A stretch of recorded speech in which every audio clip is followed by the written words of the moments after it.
I am doing a very, very silly thing today. I am ranking all of the shittest healthcare professionals I've ever had. It's gonna be fun, but it's also going to cover some pretty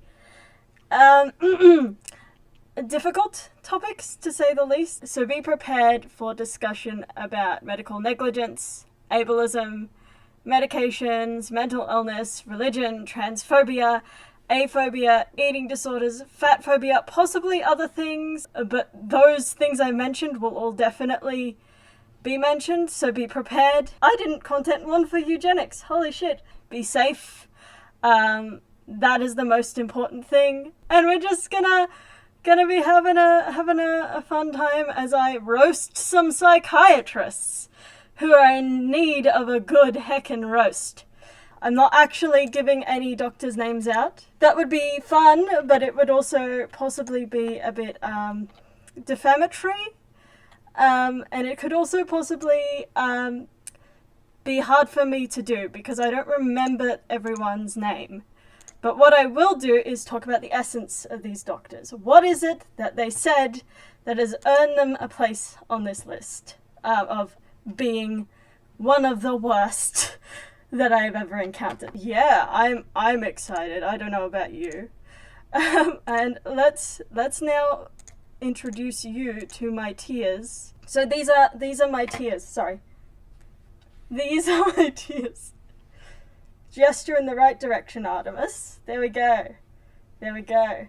So, the ones that are least harmful, we're telling them maybe take a class or two, and you could be a functional healthcare provider, not actively harmful to the people who are,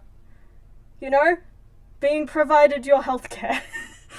Right? Then there are the things we won't mention. Right? So these doctors are serviceable as long as you don't bring certain things up. We just zip it. We just take our healthcare and run. Pretend certain things are not going on. Right? So those are those doctors. Then we have doctors who we never go back to. No. It's not worth it. Just don't go back. Just never go back. Never go back. Then after that, revoke that medical license. This person should not be practicing medicine. What they're doing could get people killed.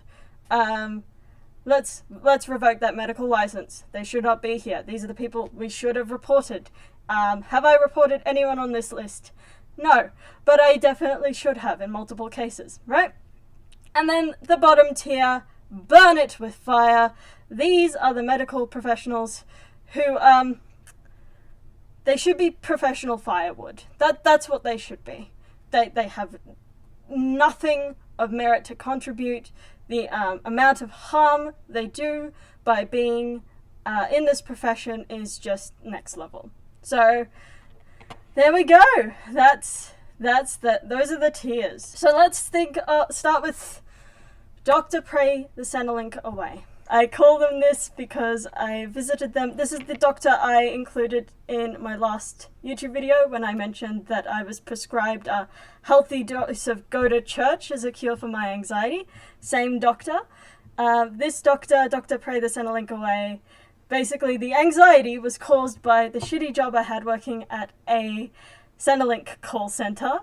This doctor told me that the real reason I was anxious was not because of the job, but was because I didn't go to church. Now, where do I want to put them? Burn it with fire. I'm going to want to say burn it with fire to almost all of these, but I have to reserve that for the worst of the worst. I do. Just imagine that I don't have enough firewood. Like, I only have enough firewood for like 1 or 2 people. Yep. So, revoking medical licenses. Yeah, again, we'll try and be somewhat nice, benefit of doubt to people. But in this instance, I am kind of leaning towards putting them there. This person has brought in their personal belief system and ideology, and they have decided that they are not going to provide someone with healthcare that they need because of it. So I think we are revoking that medical license. So there we go. Revoked. Pray the Centrelink away. No longer able to practice medicine. Now we've got Dr. Serotonin Syndrome. This is the doctor that prescribed me medicine, and then when I took it and had all the bad reactions that the healthcare, the fact sheet, the medical fact sheet said, if you have these symptoms, stop taking immediately. And the doctor was like, no, keep taking it. Okay, this is a doctor who, if I followed their advice, I could possibly be dead. Now, unfortunately, for them, I am not dead. I did not follow their advice, so I get to call them out for being a garbage medical professional. Is it good enough to burn with fire, or are we revoking their medical license? Look, I know exactly which one I want to burn with fire. And I think we're just reserving that tier for just that one. I think in this particular instance, we want to revoke that medical license, right?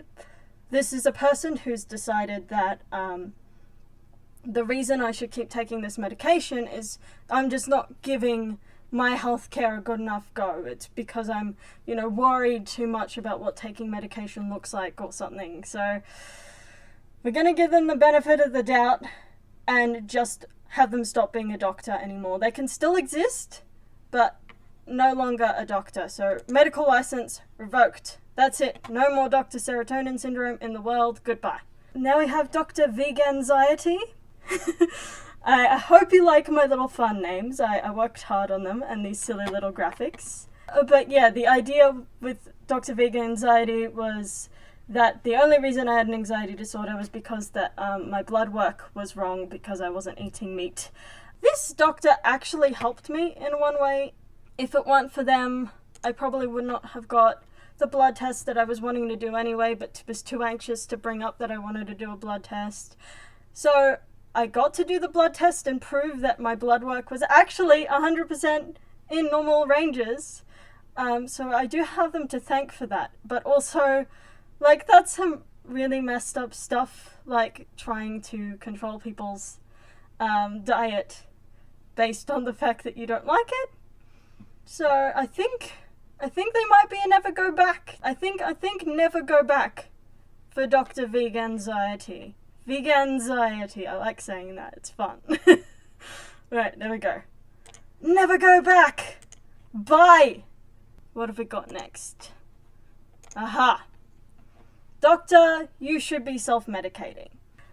So this doctor told me that I basically couldn't possibly have ADHD because I wasn't regularly self-medicating with either coffee or speed, and because I was not regularly abusing these substances in a non-prescribed way, I couldn't possibly have ADHD. So that's fun. So this was an interesting one. This is a person I saw for a diagnosis. So no matter what they did, I don't think they were going to do anything that could have killed me. So no burning with fire on the table here. In this instance, I just decided to find a different psychiatrist who actually knew shit about what they were diagnosing. I mean, this person did know something about what they were diagnosing. Like, they knew that people do, at times, self-medicate with caffeine or, in this case, amphetamines, and that helps them navigate the world as someone with undiagnosed ADHD. But the fact that they then took the extra step and assumed that it was a prerequisite for actively having that condition, that's a bit messed up. I think they should take some classes. It's kind of a given that anyone that isn't having their license revoked at least should take some classes. But I think we just never go back to this person. I think that's what we do. Yeah. Never go back. Similarly, we have a doctor should be unemployed. So yeah, couldn't possibly have ADHD because I had a job. Same thing about making assumptions, and this is a doctor I'm seeing for a diagnosis. I do personally find it quite difficult to hold down a job with my current brand of neurodiversity that I wield in the world. But I have to say that that doesn't mean it's impossible. I do hold down jobs for periods of time, and I find it easier to hold down jobs when there are accommodations, and that's the thing we should be bargaining for, as a more accessible society, not just saying, no, you can't possibly have a job because you're neurodivergent. That's not good. That's not good. Again, take some classes, and in the meantime, I'm never going back. Bye. Moving on to Dr. Casual Transphobia. This doctor is actually a number of doctors. Dr. Casual Transphobia looks like misgendering and then feeling bad about it. Dr. Casual Transphobia looks like making assumptions about hormones and body and stuff like that, just because of appearance. That's what Dr. Casual Transphobia looks like. People who are trying but really failing. So generally with these people, I would say taking a class might help. But even then, I think I would go with the approach of just like, maybe we just don't mention it and we're fine. Like, I don't know. I don't know how nice I should be to the casually transphobic doctor. Like, in this year, 2021, you kind of think people should know better than to bring this stuff into sessions. So I'm thinking there are just things that we won't mention. Yeah, let's do that. Like, let's do that. I say like it's not a thing I actively do all the time. Yeah. I, as a client, go in and just like zip. If they don't know you're trans, they can't be casually transphobic to you. Yeah, or even if they are casually transphobic to you, you go, cool, that was a comment, and then you forget it. Yeah. But Dr. Overt Transphobia, though, another can of worms entirely. So Dr. Overt Transphobia is deliberate misgendering. It's trans broken arm syndrome, which is, in case you don't know trans broken arm syndrome, it's the idea of you go to the doctor for your arm being broken. They say it's because you're trans, but it applies to all sorts. You present for one thing, they make it about you being trans. That's Dr. Overt Transphobia as well. Are we revoking medical licenses, or are we just not going back? I mean, I think in the past I've just not gone back.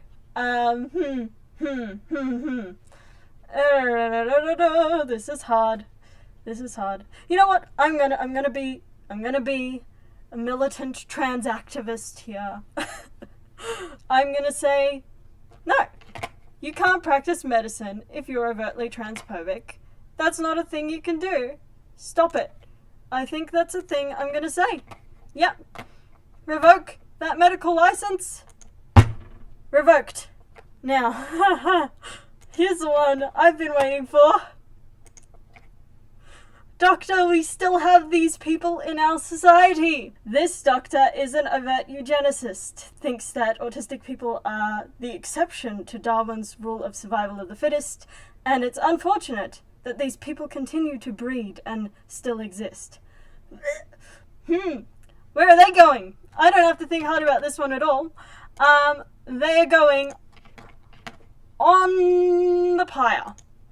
Burn, baby, burn. Disco Inferno! By far the most fucked up medical experience I've ever had. They were the first medical professional who affirmed me as an autistic being, yes, but they also implied that people like me were a burden on society, claimed it was unfortunate that I was related to an autistic person because it meant that I could possibly be one, and was just so friggin' open in their contempt for an entire group of people even existing. So, burn, baby, burn. Like, that's what I'm here to do, is to burn that asshole. I should have reported them. I probably still should, but it's a really difficult thing to do, to do that. So, yeah. Alright, moving on to Dr. Wikipedia, who, Googled terms that I defined for them because I didn't trust my definitions, and then proceeded to read the Wikipedia articles about them. Now, Dr. Wikipedia is probably the one I'm most inclined to be like, you know what, I'm gonna think you are okay, because Dr. Wikipedia is someone who tried, right? They didn't know something and they looked it up. The only thing that makes me think, at Dr. Wikipedia is, like, I literally just defined the term for you, like, 30 seconds ago. Why do you have to go look it up again? Like, do you not trust me? And if you don't trust me, why do you trust Wikipedia? It's not a peer-reviewed article, it's Wikipedia. But generally speaking, I'm like, you know what? If you never heard of non-binary before, but you're going to accept what I say after just reading a Wikipedia article, I'm going to say, you know what? I might give you the benefit of the doubt. Just take a few classes, and maybe you'll be decent. Maybe. Fingers crossed. Fingers crossed. That's why we're putting Dr. Wikipedia, I think. Alright, then we have Dr. Forgetful. Dr. Forgetful asked me when I had been diagnosed with ADHD. Not once, not twice, but 3 times. And the real kicker is, this doctor had diagnosed me with ADHD himself. This just baffles me, right? So, number one, forgetting that you've diagnosed someone with something, right? That's interesting. Just forgetting that you were the person that did the diagnosis, strange. But asking me again and again and again, it really says to me that this person does not actually pay attention to me while I'm there. But yeah, like, and maybe doesn't even read their notes. Or maybe has too many clients, and I don't know. And I don't think it's so bad that we, like, never go back. I don't think a class would help. I think this is a person who needs to read their bloody notes. And maybe, like, I don't know. You know what? Actually, I keep having this question, is, at the time this person was asking me, Vyvanse was not yet on PBS for those who were diagnosed after age 18, which meant that you'd have to pay a lot of money to get that medication, So it is possible that this doctor was not forgetful, but was actually trying to sneakily get me the cheaper version of the medication if I were to lie to them and said that I was diagnosed at age 15, say. But I don't think this doctor was doing that. I actually do think they're forgetful. So maybe in the ranking of this doctor, if I was being idealistic, I should have just not mentioned that they had diagnosed me and just accepted their forgetfulness and come away with it with a cheaper medication that might have actually worked for me. Maybe I should have done that. Yeah, so there are things we shouldn't have mentioned. That's where it's going. Yeah. Now here we have Dr. Second Opinion. When I asked for a referral to a new psychiatrist, Dr. Second Opinion came out with the wonderful, everyone's entitled to a second opinion, but eventually you just have to accept that there's nothing wrong with you. So that was lovely. This one's interesting. This one is interesting because they didn't say no to what I was asking, but they were just so judgmental, right? They came in with the attitude of, hey, basically assuming that I was diagnosis chasing, which even if I was, that's fine. Like, it's not easy to get diagnosed, so piss off. But yeah, that assumption was interesting, and the fact that they took it upon themselves to like lecture me about it after we'd only met once. This was the first time I'd saw them. I came in and I said, I need a referral to a new psychiatrist. This one's been recommended to me. That's all I'd said to them. They asked me what I wanted to be transferred for, and I said, look, I need these diagnoses confirmed. My current psychiatrist is taking forever to do things. And they basically assumed that my current psychiatrist had said no and that I wanted someone else who would say yes. And I was like, no. I've done a full assessment. And all I need is the final rubber stamp on the end. And they're like, oh, right. Sorry. So they apologized.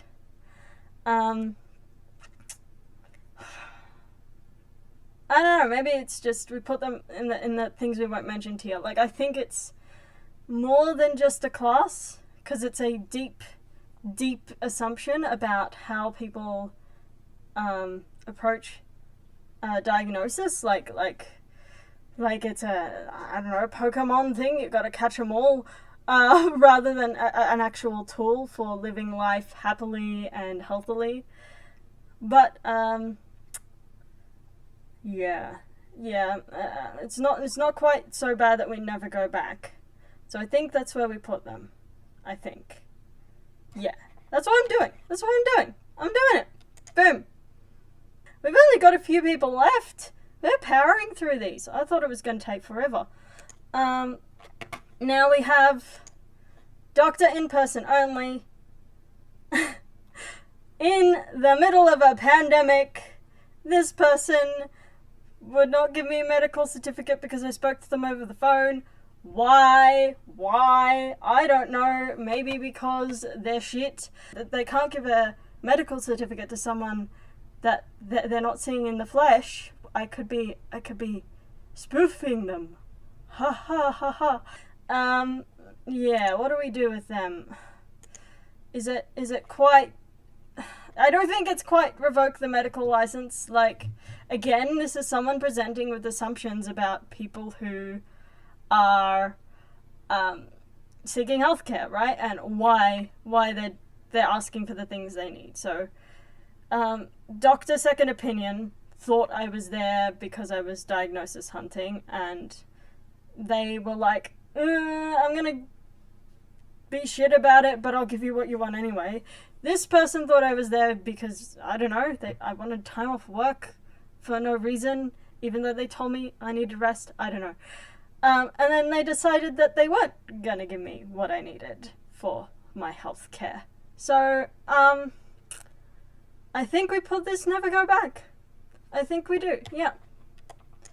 That's where I'm putting it. Never going back. Never going back. This is a fun one. Doctor staffing is good, actually. So this is the doctor to whom I told I was experiencing this wonderful, wonderful thing called no appetite as a side effect from the medication I was taking. I said, look, I need to be on other medication because I'm basically not eating. To which this doctor replied, is that a bad thing? Yeah, starving is not good, in case anyone had any questions about that. So very, very much not good. It's good to eat food. Please eat food, everyone. Please eat food. Yeah, I think that's a medical license. I honestly, I can't see. Is it a burn? No. We save the burn for the eugenicists. But we definitely don't allow people with their freaking fat phobia to continue to practice medicine. And that's something that I have to deal with as a basically a street-sized person, I'm pretty sure. I haven't bought clothes in a very long time. Doctor Starving is good, actually. Does not deserve to be a doctor anymore. License revoked. Revoked. No more medical license for you, thank you very much. Go home and have dinner and think about what you did and never practice medicine again. Cool. Not cool, actually. It's really not cool that I've had to meet all of these doctors and they've all had to be bullshit at me. And the fact that I'm remembering more of them now is just baffling. But anyway, let's do Doctor Compulsory Sexuality. Again, this is a number of different doctors who basically took me being ace and made it a medical thing, who wanted it to be a symptom of something, maybe a reason I need to change medications, or maybe, something psychologically wrong with me. Compulsory sexuality, it's a thing, it pops up all the time. I think this is, it's hard because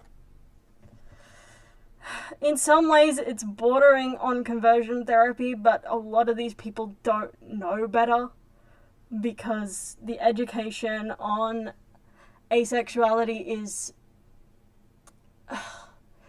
it's lacking. It's very lacking.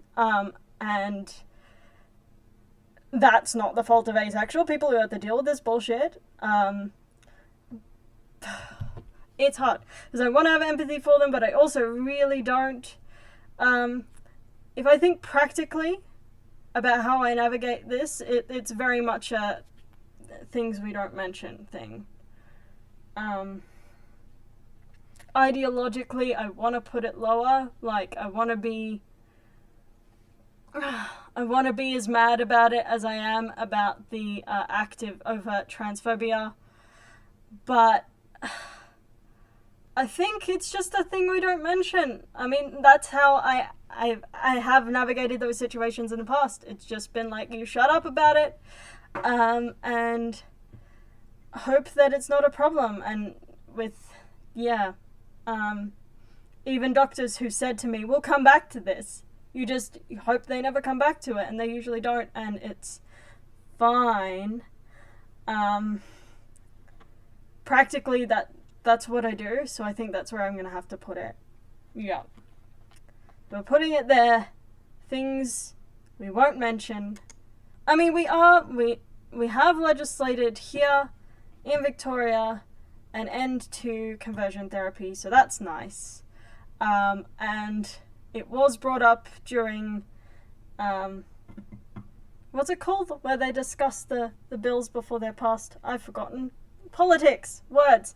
It was brought up then whether or not it covers asexuality, and someone said it was, even though the actual bill specifically doesn't mention it. The fact that it was brought up there at least means there's precedent if someone wants to say I'm having a rough time there, so that's good.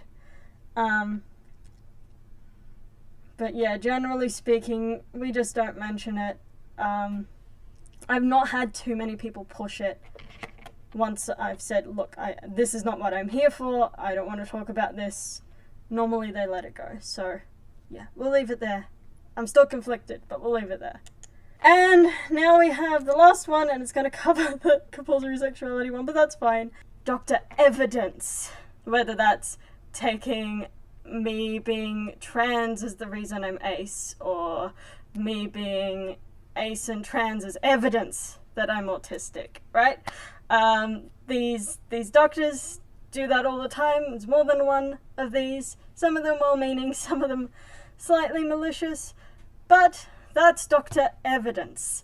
All of that bullshit where people basically try to find reasons for the way I am when there's not necessarily a reason.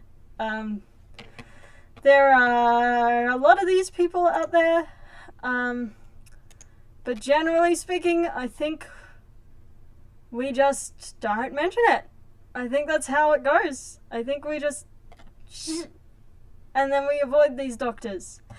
Should it be that way? No. Generally speaking, I think all of these people, every single one, needs either a heck ton of really good training or to have their license revoked. But I'm gonna be nice.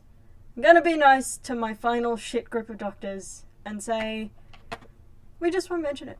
Just won't mention it. Just won't mention it. Because it's sort of like, these people are just more annoying than actively harmful, I find. Because generally speaking, they just talk about like, oh, these things must be connected, but it doesn't end up really doing anything practically. Whereas I've tried to keep revoking license for people who are actively like the doctor with the extra serotonin, that one. What did I call them? Dr. Serotonin Syndrome could have killed me. So I don't feel like Dr. Evidence is on the same level. But that's hard. That is hard. I mean, maybe we move them to never go back. It can be a huge barrier to getting the care you need. In my case, it was probably useful in a way because I was trying to get diagnosed. It could be a cure thing. I did not think of that. Yeah. All right. Let's put it in never go back. No. No. If we're talking cure things, we're revoking that medical license. Done. I mean, I don't know. I'm really torn. I'm thinking I might move it again. This is hard. See, why did I decide to do this as the world's most indecisive person? That's what I want to know. You know what? Let's split the difference. Let's put them in never go back. Let's split the difference there. Never go back. Are we happy with this? I'm closing ranks. That's what I'm doing now. Just trying to work out if there's anything else here that's missing or misrepresented. Closing ranks. I mean, I look at there are things we don't mention and that entire tier just makes me cringe. It's like, it's so real, but it's also like, it really shouldn't be that way. It really shouldn't be that way. I think I'll accept it. Close ranks. End of ranking. Bong. I admit that my experiences are actually, you know, in terms of some I've heard, pretty mild. I've not had to deal with, for instance, like, inpatient facilities and stuff like that, which can get really messed up. I'm lucky, but I'm also unlucky. I've had a large number of shit. But at least it's not the worst shit out there. People, it's just meant to be a fun exercise in discussing this, you know, and talking about like why all of these things are harmful. But I think I'm wrapping up now. But yeah, if you want to find me on the other places, I'm there. If you want to throw money at me, I have a Patreon, but don't feel like you have to do that. Thank you for hanging out with me, and I will see you next time, hopefully. Bye everyone.